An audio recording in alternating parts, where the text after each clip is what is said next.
So this guy is about to die. But don't worry, it's exactly what he wants.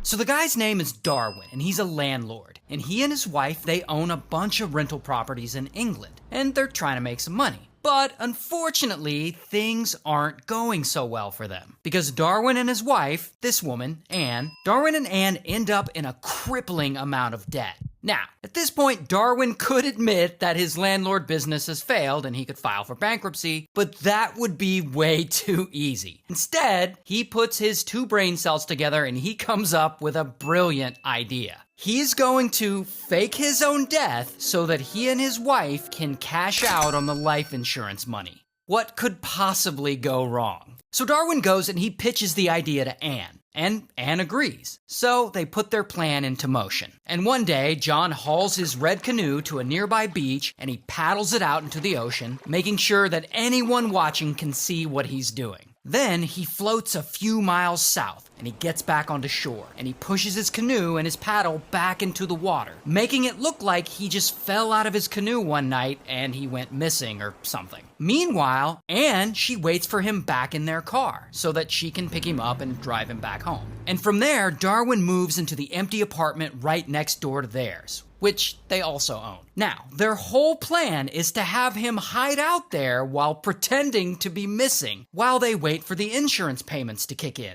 Surely, this is going to end well. But that same night, Darwin, he doesn't show up to work. And his boss calls Anne, and she lies. She's like, I haven't seen him since he went canoeing. So they alert the police, and pretty quickly, bam, the Coast Guard is all over it. And they're out looking for him with a fleet of rescue boats and a plane. But the only sign of Darwin that they find is his paddle floating in the ocean.